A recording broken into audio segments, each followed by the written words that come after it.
Okay, perfect. So I would like to personally welcome you all to the Historic District Council's Jeffrey Kroessler Student Research Award presentations for our inaugural scholarship winners, Christina Sun and William Dunsmore. I am Kaija Mendez-Bryan. I'm HDC's Development and Administration Manager, and I'm happy to share this space with you all this evening. So, to start off the program, I would like to introduce Laura Heim.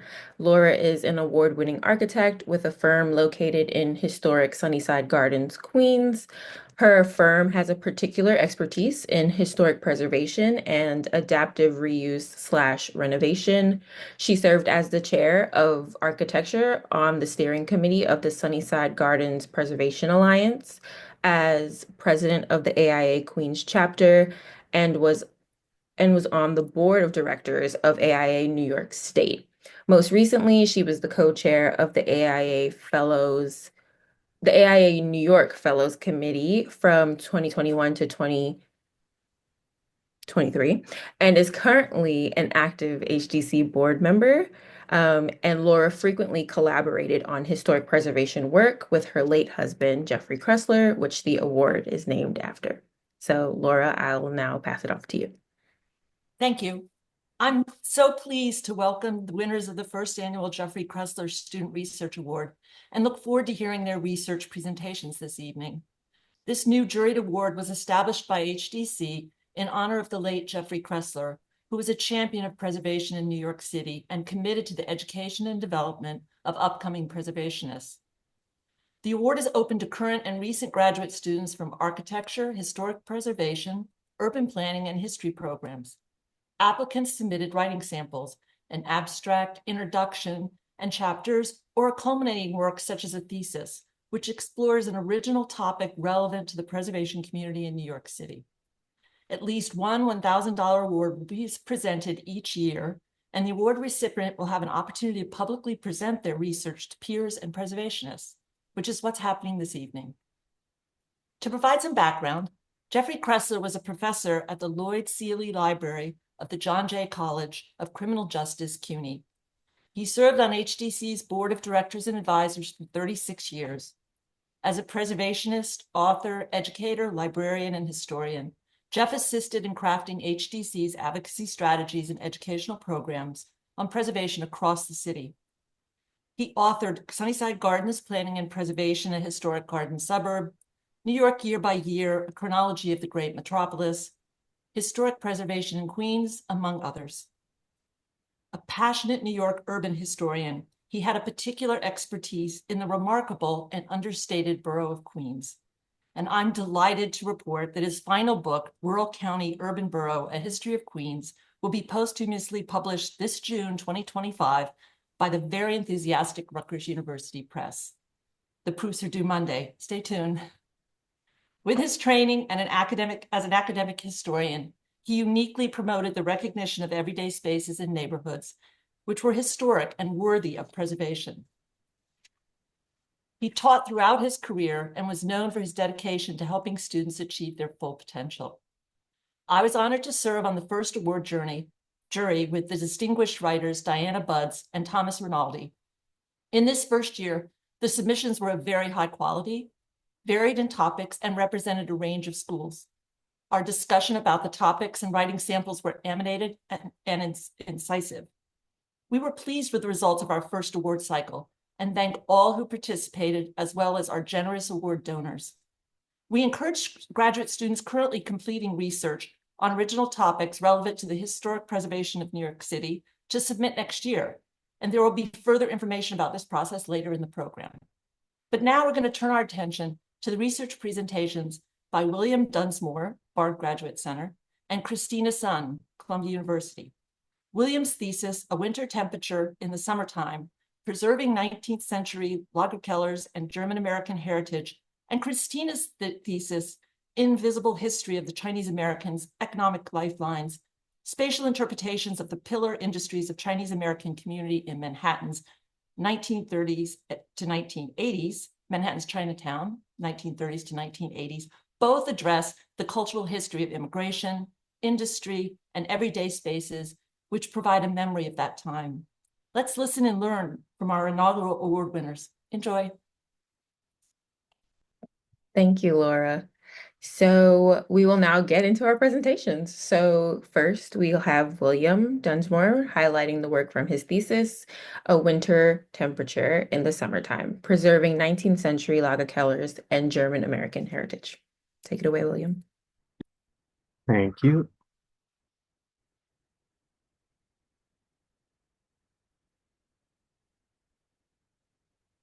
Is that showing up? Yes, you can go. Okay. Hi, so I'm William Dunsmore. I was a graduate student at Bard Graduate Center, which is in the Upper West Side of Manhattan. Currently, I am working at Acme Heritage Consultants, which is based in Westchester, New York. And I am an archaeologist, but I also work in architectural history as well. My thesis is called A Winter Temperature in the Summertime, Preserving 19th Century Lager Kellers and German American Heritage. I like to begin with this quote from the Brooklyn Daily Eagle, published in 1884, describing the Budweiser Brewery in Brooklyn. Long vaults, dark as mines, filled with tremendous casks. Vaults into which men go with dim flickering lights. Vaults whose thick stone walls are oozing water. Vaults with a winter temperature in the summertime. Vaults under vaults, the lowest rows 30 feet underground, ramifying in every direction for hundreds of feet. Vaults so silent, so thick-walled, and so cut off from light and human help and the upper world that murders could be committed there, and no cry ever be heard, no body ever be found. This quote is really important to me because it really paints a scene of what I'm going to be talking about. And I also want to make a mention that although this is called the Budweiser Brewery, it has no relation to the Budweiser that we know today. This company was actually sued by that Budweiser and had to change their name. Just a brief note on that.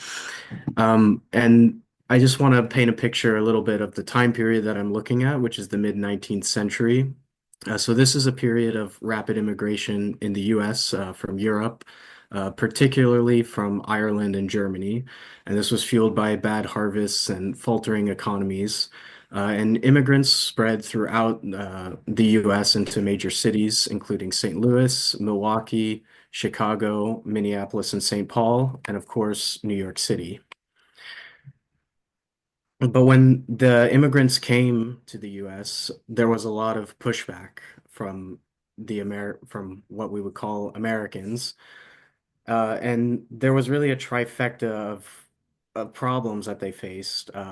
Most importantly, they faced issues with nativism, the temperance movement, and a rapidly changing industrialized economy. And they were often stereotyped. Oops, sorry. They were often stereotyped in pictures like this. Uh, in this case, we have an Irishman who's with associated with whiskey, and a German who's associated with lager beer, and they're depicted stealing an election. Maybe we find some parallels to the modern day with this depiction. But the Germans really found a particular way of overcoming all these issues. And I argue that is by the introduction of lager beer, which was introduced in Philadelphia in 1840 when this immigration wave really began.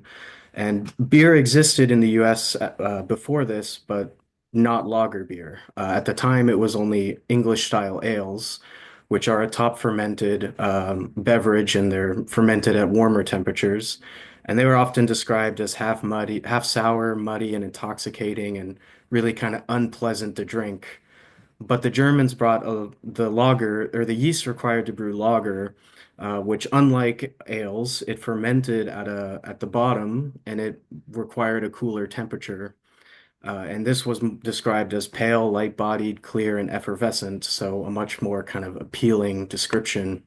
And just for reference, I like to put this picture in there to kind of show what the different colors of beer look like. So the German style that I'm talking about is the one at the top, much lighter and more bubbly than really all the other styles of beer. And the importance of lager beer is almost immediately evident in the census records of New York City and in other cities as well. So I went through a bunch of census records looking for German immigrants working in the brewing industry, and I found all sorts of pages that are just filled with people who worked with breweries. This one example, which sounds really like a brewery or a neighborhood that I would like to live in because I like my breweries, um, is just filled with workers and families who work for a brewery. And this one is from the Upper East Side in Manhattan. Um, but regardless of the beer industry, there were all sorts of issues that came with it amongst the American public. Uh, because of their drinking habits, the German drinking habits, the Americans really stereotyped them as sluggish, alcoholic, and working class people, which all intended to be derogatory. But this really conflicted with what Germans viewed drinking beer as, because they drank it in a communal setting, to be with friends and family. And in these settings, in these saloons where they would be drinking, and in the beer halls, they'd be listening to classical music and spending time with their family. Um, but the temperance movement really did not like this. And this beautiful cartoon looks like such a fun time, but it was actually considered a derogatory cartoon for one reason, and that's because there's children drinking in it. But the German brewers really found a creative way to overcome temperance and nativism, and this took place at the 1876 Philadelphia Centennial Fair. American Brewers Association came up with a plan, and they strategically placed their pavilion next to the agricultural hall, despite pushback from the National Temperance Society. And by putting their pavilion there, they really sought to propagate themselves as defenders of American agriculture. And they did this by not just uh, being next to it, but also they came armed with stats. So, for example, they handed out flyers saying that they purchased 22 millions of bushels of barley, $25 million worth of hops, and they also supported the American logging industry by purchasing trees for barrels and vats. And I think this was immediately successful, this marketing, because, oops, sorry, I keep hitting things, was immediately successful because in the year following the Centennial Fair, so in 1877, we get this remarkable advertisement from the Conrad Stein Brewery, which is in Manhattan. And I think it shows three things that really show the tide changing towards lager beer and temperance. And the first is that we see American iconography. The second is that we see agricultural iconography. And the third is that we see industrial iconography. So to fight temperance, this is what they did. They presented themselves as American, with like an American product, supporting the agricultural industry and also supporting the industrial industry, therefore creating jobs. And also, in case you were wondering, this Conrad Stein's building is still actually standing. I believe is currently owned by CBS. I actually lived right next to it and I didn't know it was there, so just thought I'd show that. But we also see this 1876 centennial being successful, not just in advertisements, but also in data. Um, so after 1876, we see an increase in beer consumption. It looks marginal, but from the period of 1840 up until Prohibition, beer does begin to be more or get consumption increases more. Um, and that is a direct result of the increase of lager beer and the German and Irish populations drinking it because it was considered a working class drink up until uh, a little bit later. But after 1876, we do see the sharpest increase in the percentage of beer being drank. But lager beer was not able to be produced without creating a winter temperature. As I mentioned before, needed only a warm temperature to ferment, whereas lager needs a cold temperature. And this was not possible in the period before refrigeration. So how did they do this? They created something underground called lager cellars, which directly translates to storage cellars. And this is the earliest depiction we have of a lager cellar in the US. It's from 1855. This brewery is actually in Philadelphia, but it's a underground storage vault, essentially, which created the necessary cold temperature for lager beer to ferment without refrigeration. So there's three types of lager cellars. There's ones that are entirely constructed that are underground. Well, they're all underground, but they're entirely constructed underneath a building, as this one at the Miller Brewery in Milwaukee. There's entirely natural ones that are made out of natural caves, so they almost have no construction. They might extend some doorways, and that's about it. Maybe pave the ground to make it even.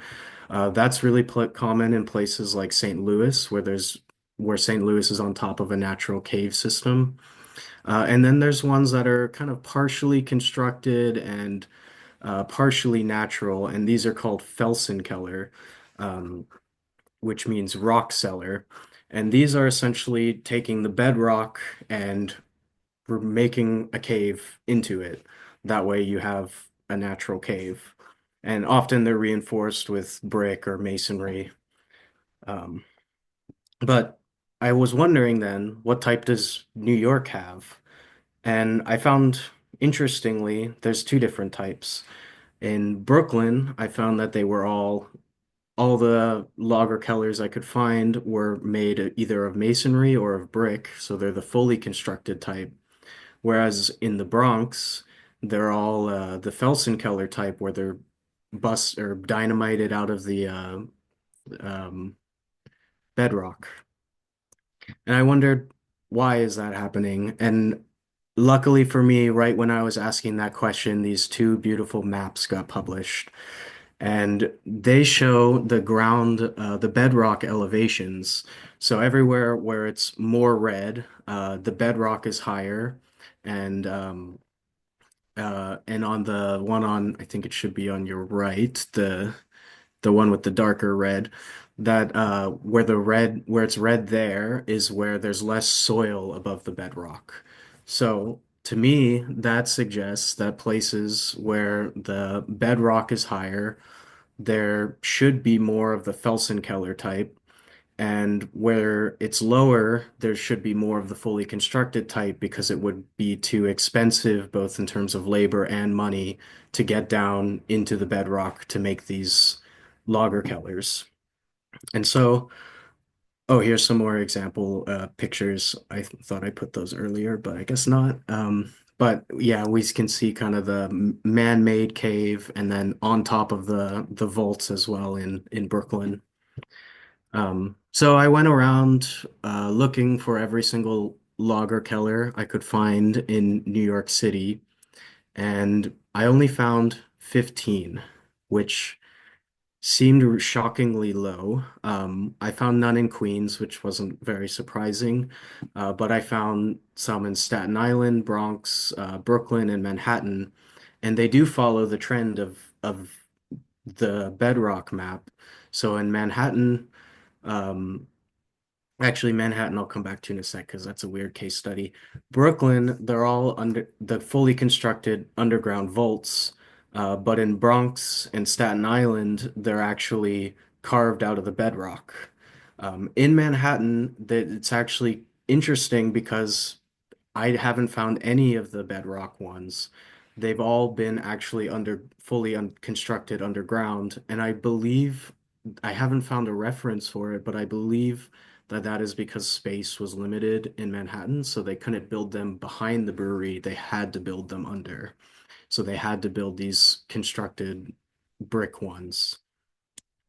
But I wanted to find out how many Lager Kellers there should be in New York, not just how many that I can actually track down, but how many there should be, how many have been destroyed, and how many are somewhere still underground that nobody knows about. And to do that, I had to track down every brewer that built a brewery during the time of Lager Kellers, which is 1840 approximately to 1880. And I used 1880 as my end date because that's when artificial refrigeration became more popularized and breweries could afford it and start using it, so they no longer needed to make lager Kellers. And 1840 is approximately when lager beer came to the US, so that's the start. And so I tracked down every brewer that I could and and identified the birthplaces of them. Of them, there were 290 brewers that I looked at. I was able to find the birthplace of 177 of them. And by far, the majority were born in Germany. So most of these German ones, we should expect to have lager Kellers because they were most likely brewing lager beer. There are a couple examples of them brewing wheat beer, which does not require this, but still the majority of the German ones, German brewers were brewing lager beer. And on top of that, we also have Prussians, which now is most of the Prussian territory is in Germany, or it might be all, don't quote me on that. Um, so that's another more brewers that probably were brewing lager, and most of the American-born brewers were born to German parents as well, and were brewing lager beer. So really, we have almost every brewer in New York City between 1840 and 1880 that I was able to identify was brewing lager beer. So we should have hundreds of these lager Kellers, but why can I only find 15? Um, and I also broke it down by borough to try to find, um, to try to really kind of understand where brewers were brewing and why they were there. And again, when we break it down by borough, it still comes to that nearly every brewer is German. And so there should be lager Kellers everywhere. And I really approached this question of lager Kellers because I was reading some archaeological reports and I found the two examples, the one in Brooklyn, the Schnatterback one, where the 3D model is there, and the Ebling Brewery in the Bronx, which has that cave. And they were treated very differently in terms of preservation. The Brooklyn one, the Schnatterback Brewery, was fully preserved and documented, and a 3D model of it was made. And it's still there. They filled it in with concrete, or most of it in with concrete, and then built on top of it. Um, I'm not sure entirely their reasoning for that. But the Ebling Brewery was not documented hardly at all. I only found it about it in a passing mention in the report and nothing about it. There were no measurements taken, there were no photographs for the report taken. So it was essentially just noted and then destroyed. These photos of it are all from the New York Times, actually. So I thought this was very interesting and is why I wanted to kind of approach lager Kellers because I thought this was very kind of unfair treatment. I thought they should be treated in kind of a similar way. If they can't be preserved for whatever reason, we need to take measurements, we need to take photos, we need to document them. Just like the Schnatterback Brewery was taken care of, it was well documented, but the Ebling one was not documented at all. It was just destroyed. And I fear that a lot of lager Kellers in the city and also throughout the country really have been destroyed. And so I wanted to approach this because I know more are going to be found. My research suggests there should be hundreds in the city, but I've only been able to find the 15. So eventually, if some construction is happening near an old brewery, we're probably going to encounter more of these in the city. And I wanted to kind of draw attention to them. That way, archaeologists or preservationists are not caught off guard. What do we do with this thing? Um, and that's kind of really why I got into to these obscure caves. Um, and Yeah, that's kind of my thesis. I I yeah, I view this architecture from an underground perspective because of my archaeological background. And that's kind of I this opportunity to present for the Historic District Council was something I never thought would kind of cross my way because architecture has kind of been out of my foray because I'm an archaeologist. But this was a very fun way for me to kind of bridge architecture and archaeology. And I hope that you have some appreciation for logger kellers like I do, as there's going to be more in the city, and I hope that we can preserve them and give people access to visit them and see them and feel them because they really do provide a cold and cool temperature that really feels like you're in a cave. And I just think they're a very important thing in the history of the city and the brewing industry, and also the immigration immigration into the city. And I think there's a lot that we can learn from them, and allowing people to visit them and understand the history of immigration and the history of industry in the city, I think is a very important thing. So thank you very much. If you have any questions or comments, or if you want to send me brewery pictures, you can reach me at my email, and I'm happy to answer questions at the end. Thank you. Thank you, William, for your wonderful presentation. That was amazing. Um, Also, like William said, if you have any questions, you can drop them in the Q&A box, and we will answer those at the end of the program. So now we'll hear from our second student, Christina Sun, and her presentation highlighting her thesis, Invisible History of the Chinese Americans, Economic Lifelines, Spatial Interpretations of the Pillar Industries of the Chinese American Community in Manhattan's Chinatown from the 1930s to the 1980s. Christina, you can go ahead. Okay, yeah. So, hi everyone. I'm Christina Sun, and I'm very grateful for the Historic District Council for giving me this opportunity to deliver the presentation here today. I'm a recently graduate from the Columbia University's History Preservation Program and now working as a research assistant at the Chinese University of Hong Kong School of Architecture. So actually, the research is my graduate thesis project completed during my studies at Columbia. And my research focuses on the spatial interpretations of those pillar industries related to the Chinese American communities and located in Manhattan's Chinatown during the period of significance. And this is an underrepresented and almost physically invisible industrial history of the immigrant group in the city. So I want to start with a brief look at the history of the Chinese American community's developments in the New York City. Actually, the records of the earliest Chinese immigrant appeared around 1850s, and these individuals first settled near the ports in the previous East Fourth Ward.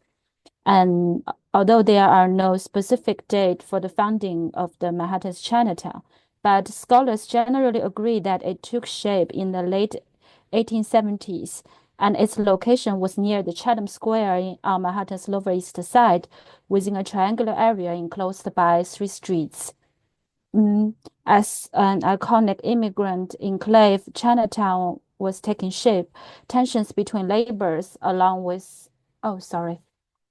Tensions between laborers along with the rise yellow peril rhetoric began to escalate. This culminated in the enactment of the Chinese Exclusion Act in 1882. The act was the first and the only federal law in U.S. history to exclude a whole group of people based on their nationality. It was only until its repeal in 1943, New York's Chinese immigrant community endured a prolonged period of segregation.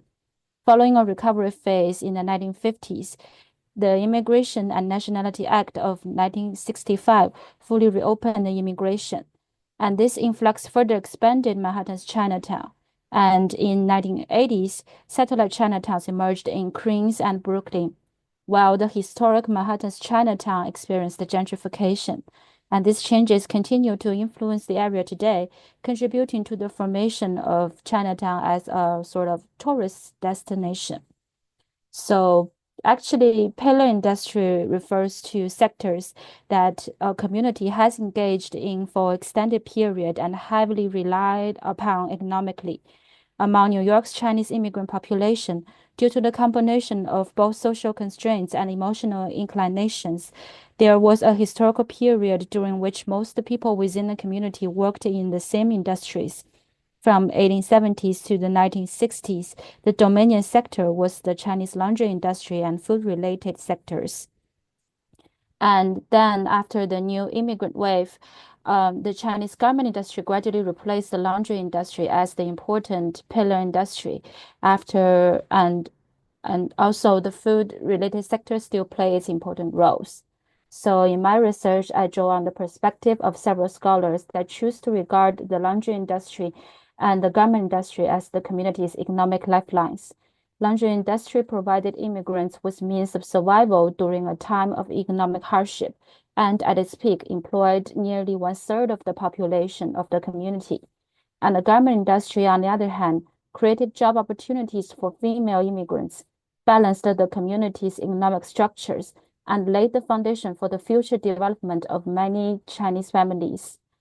So the study selects the 1930s as the beginning period of significance because during that time, the low-income working class within the community established their own organizations to advocate for their rights. And 1980s was chosen as the endpoint because after that, the Chinese industrial model and traditional labor pattern underwent significant changes, and also the Manhattan's Chinatown experienced a population decline. So for the Chinese immigrants, each pillar industry has its own representative industrial space. And in New York City, the Chinese laundry industry actually developed a distinct industrial chain in the 1920s, different from any other cities in the United States. So in this model, the Chinese hand laundry shops did not wash clothes on site. Instead, customers would drop off their clothes and the shop would only handle packing and sorting before sending these items to the Chinese wet wash factories. Once the clothes were cleaned, they would return to the hand laundry shops for drying and ironing. Industrial spaces in the laundry industry can be divided into three categories: hand laundry shops, wet wash factories, and laundry supply shops. The first type of the industrial space was established within the Manhattan's Chinatown and could be found in other residential buildings across the city. And for the factories, they were typically located in the areas far from Chinatown where the land prices were lower. And for the third type, the supply shops, they were actually not much different from the regular department stores. So in comparison, the industrial chain and the space composition of the garment industry is relatively simpler. The factories only required a single floor in loft buildings to carry out their productions, and the sewing part, the finishing tasks were finished at the same time. Since the Chinese immigrants' industrial production took place in ordinary residential and commercial buildings, the comparison between this side of historic photos and the spatial conditions in the 2024 can clearly illustrate the community's industrial history is almost invisible in the existing built environment. After industrial space moved out, it left no physical traces in Chinatown or surrounding areas. nor can any clues indicate how the industrial production was carried out in the past. At the same time, a large number of archival materials have been lost, both within the community and in archival system due to the improper preservation. So a long period of Chinese exclusion had already resulted in the scarcity of the records related to the Chinese communities, and even those that were fortunately preserved are difficult. Some of them are difficult for public to access. So actually, what shocked me most, shocked me most during my research, was the extent of which the Chinese American history is underrepresented. Currently, the only National Register of the Historic Places designation related to the Chinese community is the Chinatown and Little Italy Historic District, but its focus is solely on architectural significance, and its period of significance overlooks certain parts of the community history. And at the New York City level, there is only one LPC individual landmarks related to the immigrant community, and the designated historic districts, such as the Soho Cast Iron Historic District, neglect the contributions of the Chinese immigrants to the narratives. In addition to previous in neglect of the history, preservation of Chinese American heritages also faces the problem of overly focusing on architectural significance and a limited audience group. In the post-COVID era, some new generations of Chinese Americans are beginning to revitalize Chinatown in creative ways, hoping to reclaim the place of their own. And I believe it is crucial at this time to consider this question from the spatial presentation and the preservation perspectives. And this is like a structure of my research, and it aims to uncover the history through various historic archives and to reenact the historic patterns and the industrial spaces. By combining spatial analysis, case studies, and the social context of the time, the study seeks to understand the socio-spatial phenomena reflected in industrial spaces, further demonstrating the importance of industrial spaces to the history of the immigrant community. And finally, it will seek to use space, the most intangible media, to propose initiatives to strengthen the preservation efforts. So in the process of exploring history, I have summarized those industrial pattern features with the laundry industry that focus on studying the relationship between the spaces itself and the social structures of the immigrant community. And I've conducted research on both urban scale distribution and building scale floor layouts. Although a significant amount of early documentation had been lost, existing archives could provide evidence that the Chinese laundry industry were not confined to Chinatown area, but were widespread throughout the city, with a higher concentration in the Lower East Side and the Upper Manhattan. And by examining the photographs of the interior spaces of hand laundry shops, oral histories, and architectural information, I identified the following characteristic of interior spaces, as well as used the blueprint of the typical old law tenement in Chinatown area as the base map to reconstruct the spatial layout of the typical Chinese hand laundry shop during the historic period.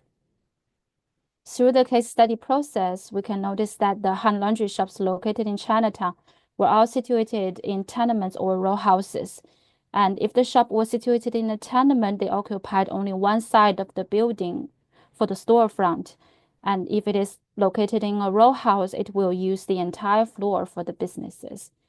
To ensure the industrial activities did not conflict with the daily life of the residents, it can also observe that the Chinese hand laundry shop typically had a separate circulation passes connected to the streets.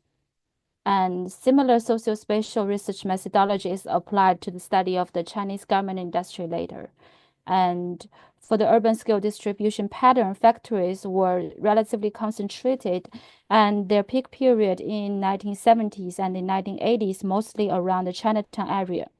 This coincided with almost exactly with the expansion with the Chinatown in the 1960s, which expanded into the surrounding Soho and East Broadway neighborhoods. To further extend this point, let us take a look at the Soho Cast Iron Historic District bounded by the blue lines in the map that was designated by the LPC in the 1973, and the red lines bounded the extension of the historic district that were added in 2010. When we overlay the boundary of the Chinese garment industrial on the top, we can observe the overlap between these two areas. So actually, we can see that a great number of Chinese garment factories actually located within those designated historic district that was known, that may be operated and used by other population groups of the city. And here is some like the characteristics of the interior space of typical Chinese garment factories, and a sort of speculative floor plan layout. So according to archive, this commercial block within the Soho Historic District extension was recorded to have over 17 Chinese garment factories in the early 1980s, making it one of the most densest neighborhoods in the Chinatown area. And the typical factory layout in this area was included regular plan occupying 1 or 2 base spaces, and also included factories in irregular floor plans, where the locations and layouts were often uncertain and varied. The earliest confirmed records of Chinese American garment industry in the neighborhood can currently be found dated back to the 1970s during the revitalization of the Soho area, and the main structure of the buildings in this block were not greatly altered. So this is the distribution pattern of the factories in the 1970s, and it is the peak period in the 1980s. And finally, in 1980s, the industry has already declined, so there are fewer factories could be identified. Actually, I think the rise and decline of the Chinese garment factory industry happened together with the period of Soho revival, and yet it was not documented in any historic district study reports. When the historic district was first designated in the 1970s, the presence of Chinese garment industry may have been omitted due to its relatively recent history at the time. But by the time when the district's extension nomination in the 21st century, this omission represented a sort of neglect of the immigrant industrial history that was once important integral part of the historic narratives. So these overlooked histories of Chinese immigrant industries, which took place in those small-scale spaces, are actually has great significant importance. We can study those spatial phenomena and to learn from the characteristics of the immigrant community. So the first point is the selection of the space types for the industrial activities, that the spaces actually exhibit a strong spatial adaptability. If the condition allowed, the immigrants could be transformed in various floor plans configurations. This seems to be a sort of reluctant choice, as the options available for the immigrants were limited. So Chinese workers were always faced with the situation that they're working under worse conditions and compared to other counterparts. We could also interpret from the spatial phenomena that the immigrant community did not mind the difficulties in their struggle for the livelihood. They actively engaged in industrial production, even during the Chinese exclusion era. For the laundry industry, Chinese immigrants opened hand laundry shops in low and middle income communities throughout the city, and even though their identity were not fully integrated into the outside communities. Leaving Chinatown did not mean they have broken the isolation. And it wasn't until the 1960s, when they achieved true economic and production equality, that their sense of identity truly expanded beyond Chinatown. This shiftment means that they could now choose to whether to remain in the familiar areas or explore the other part of the city. So we can also witness the migration of communities' industrial core shifted from the traditional triangular area to the Canal Street area. And the growth of the economic enclaves represented by industrial activities, the concept of Chinatown among the Chinese immigrants themselves were also changing, signifying the expansion of the whole immigrant group. And such significant history and related spaces can be enhanced through various methods of preservation and spatial representation. As a result, from the national level, I propose in my research to update the period of significance and the scope defined the Chinatown and Little Italy Historic District on the NRHP, adding the space relevant to the community history from the 1965 to 1982. And if we want to learn more about the historic district related, the LPC designations, we can see this process but if we want to add sort of an amendment to those LPC historic district designations, in addition to go through the own review and decision stages within the LPC itself, a city level review is also required, and there is no precedent for such amendments in the past. But we know that the LPC encourages the supplementing information on designated landmarks through other means. So in this way, we can see the possibilities such as the online interactive maps to help the public to recognize the historic narratives from multiple dimensions. And therefore, in my research, I proposed this example that supplemented the historic narratives of existing landmarks and with the history of the Chinese garment industry that in the Soho cast iron historic district and its extension. And for other preservation possibilities, I also intend to nominate buildings with community significance, such as this building, the former headquarters of Chinese Hand Laundry Alliance, as individual landmarks. And this nomination aims to argue for the preservation of buildings with cultural significance in Chinese American history. And for those inaccessible interior spaces and some typical space not located in Chinatown area, I propose utilizing public spaces for exhibition. And historic signages and newly added markers can be added to enhance the presentation of the history on exteriors. Memorial interventions of key events are also available for spatial presentations. And finally, combining the historic information, online interactive map tools, and on-site walking tours, routes would provide an immersive potential experience for visitors.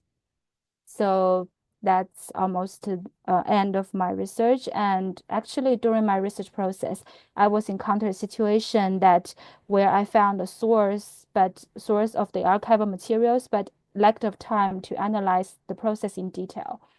For example, like the New York Trolls directories from the 1930s contain a great amount of the information related to the Chinese-owned businesses in New York City. And there are actually maybe over thousands of information could be found. And this could be serve as a wonderful database for further quantitative and spatial research, and to some extent compensate for those lost archival informations.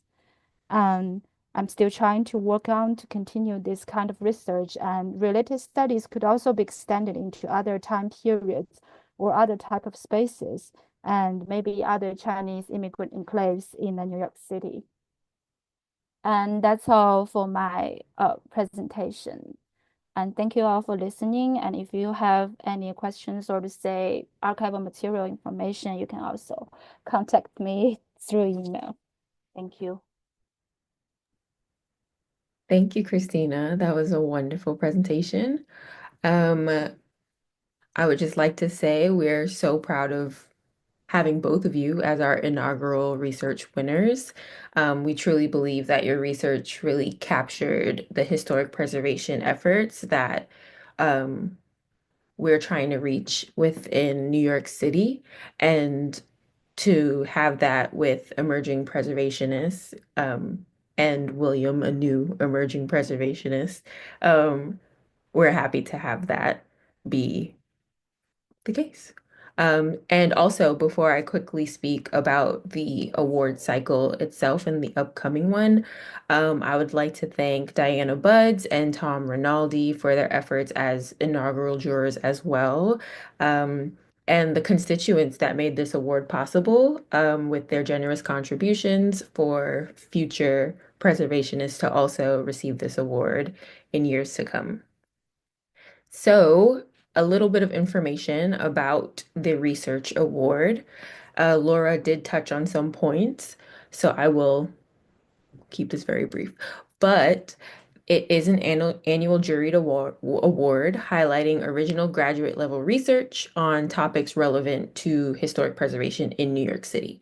This research award will provide emerging preservationists with an opportunity to gain public recognition by showcasing their research that is beneficial to the advancement of the historic preservation community. So each award winner will receive $1,000, and they will also be able to present, like William and Christina did tonight, to peers and preservationists. So this year, the application for the award will open on Monday, March 3rd at noon and will remain open until about mid-May. The award will be open to current and recent graduate students within 2 years of degree completion, and students from architecture, historic preservation, urban planning, and history programs are encouraged to apply. But also, if you don't fall under any of those categories and you do relate to the award in some way, you are also welcome to apply.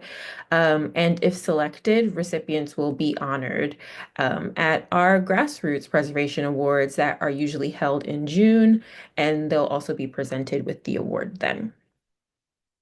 So we do request applicants to submit an abstract, an introduction, and a chapter of their thesis or other culminating work on a topic relevant to the community of like the historic preservation community in New York City.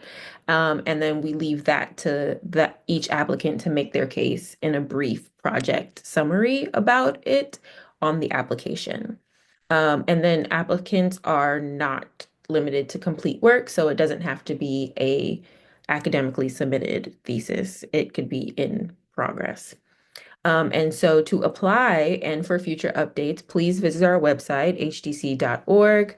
And yeah, we're excited to do this for another year and continue doing this for years to come. And we'll now move into the Q&A. If so, we have a couple of questions. I believe there's 3 questions for each of you. So let's start with the first question. So this question is anonymous, but this is for William. What report are you alluding to when you say that a Lagerkeller was not mentioned in the report? So it was mentioned, but only in a passing sentence. I the I forget the specific block that it was on, but it was for development in in the Morrisania neighborhood in the Bronx. And everything in the report is recorded great. It's just I don't know if the logger keller was slightly outside of the I guess the project area, but yeah, it wasn't recorded, and I'm not sure if I should say what firm it's from or not. But uh yeah, I mean it's from a report that's available on the LPC website.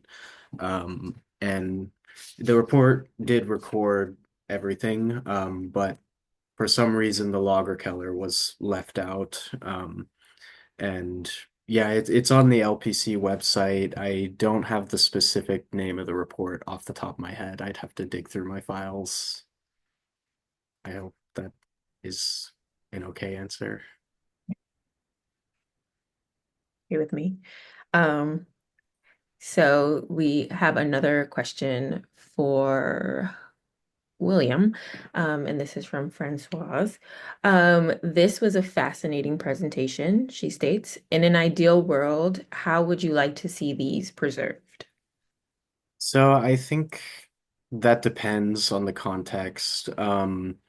So in some cases, because none of them are really in use anymore, but in some cases the brewery still exists. So for example, the Miller Brewery in Milwaukee, they still have their lager keller there, and they use it as a part of their tour. So on their tour, they talk about it and show you, and I think they serve you a beer there. I didn't actually get to visit it. And I went to another one in Wisconsin where it's kind of like a little museum. And so I think that's also a good way to kind of like teach about the industrial side of brewing and the people who brewed. And there's also other examples of them being used a little more creatively. In Cincinnati, there's one that's been turned into a nightclub, which I don't know how I feel about that. I'd like to visit it once, but I think it really depends on the context. I don't know if not all of them can be preserved because some of them are surely falling apart and just unsafe. But I would like at the minimum, and I talk about this in my thesis, at the minimum, they should all be recorded, measured, photographed, and treated like they're a historic structure. Um, but ideally, I would like them all to be preserved and accessible to the public in one way or another, but I know that that's not always going to be possible. Thank you, William. And another question for William. How and why did you choose your topic? How and why? Well, I initially went in kind of wanting to compare the industrial buildings of producing ale compared to the industrial buildings of producing lager and how that differed in floor plan and all this, and even just how the buildings looked, and how that also shows up in the archaeological record. But while I was looking for the archaeology of beer in New York City, I stumbled upon these lager kellers, and I just kind of fell in love with them because I really thought they kind of tied together the story of industry and immigration, and I just really liked it. And being an archaeologist, it really kind of satisfied my need of things to be underground. So that's kind of why I got into it. And then I also wanted to just, when I saw the kind of the discrepancy of how, because those two examples are the only ones in New York City that have been part of an archaeological report in any way. And seeing the discrepancy, which the Bronx one was quite a discovered quite a bit earlier than the one in Brooklyn. So I think there was a little more LPC pushback to kind of record it properly. And so I kind of wanted to just draw attention to that as well, that I think they should be kind of treated at least measured and photographed. And yeah, I wanted to kind of just make sure that because I know we're going to find more of them, so I just wanted to make sure that in the future they are at least taken care of. Yeah. So that's kind of how I got into it, and yeah. Perfect. And a question for Christina. Doreen asks, how can HDC help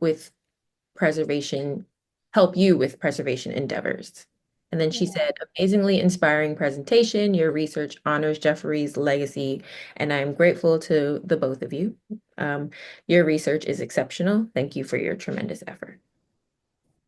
So actually, I think that those preservation invaders, as I mentioned in my presentation, that it is hard really to do those amendments on the destination report itself. So I think that if if HDC can help together with those things, we maybe work on more on try to sort of let public access to those historic informations. Maybe it's a sort of more educational and more to spread, how to say that, to build up a new platform, maybe try to share that information, or to say to let the public, give them an access to know about the underrepresented history. So I was thinking about ones that try to now work to like we have some sort of resources from the community side itself, like Museum of Chinese America and also like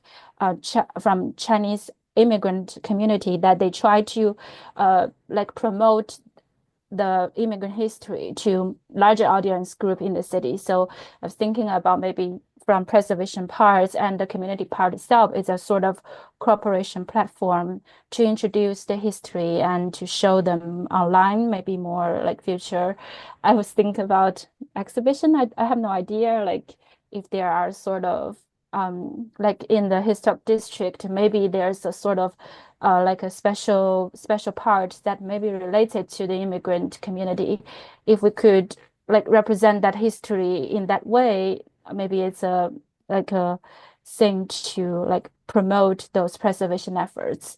Like I said, I think what we have now is like so the Chinese immigrant group's history has been underrepresented in many ways, and it's so hard to change those from the designation and those like nomination levels because there's so much boundary to say a lot of way we need to overcome. But through the narratives level, if we try to like sort of add more explanation and let public for acknowledgement, that will be an easier and more like I think it's more reasonable efforts that we can do from now.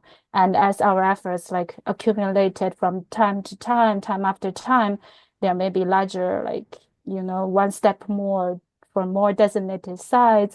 I have and I don't know, but maybe it's a decades long efforts or to say. But for I think it's important as from the part of the history, it's like the history is invisible now and we can identify them out today. So the first thing is to let others know that the history did exist. And then we can think about more way that maybe to promote that and better preserve that. So that's like a first step to uncover the history and to let others know. Yeah. A couple of comments. Christina, I have a personal comment. I'm very happy that you brought up like the new generations of Chinese Americans who are preserving their heritage and culture in new ways, but also taking from their ancestors to preserve that through food, culture, and like businesses within Chinatown. I'm very happy that you brought that up and included that in your research. Doreen has a comment for William. Fantastic presentation. I love the bridge between immigrant history, preservation, what what we can see and what is underground. This is amazing, and I hope that HDC adds this to our website. Peter also has a comment for both of you. Congratulations to both presenters. Your research was very thorough. I wish you the best with respect to continuing their research and making headway in terms of getting formal recognition for the contribution of their communities to the history of the city. I learned a lot from both presentations. And then I think we have time for one more question, and this question will be for William. Someone asked, "Are you of German heritage?" No, I'm not. My parents are Canadian, and my mom's side is Dutch, and my dad's side is Scottish. Yes, not German. Yeah. Beautiful. Um, so if we don't have any more questions, I'll give about one more minute for anyone to pop in any other last minute questions. But if not, thank you everyone for attending tonight. And thank you, William and Christina, for your wonderful presentations. Thank you, Laura, for your help in all of this and for being a wonderful juror through this process. And the applications open in March. So we'll see you in March for the applications. Tell your friends, tell your students, tell everybody. And yes, if no other questions, no more questions. Okay, cool. If not, thank you everybody for attending tonight, and I hope you have a great weekend. Yeah. Have a Thank good you. night. Bye.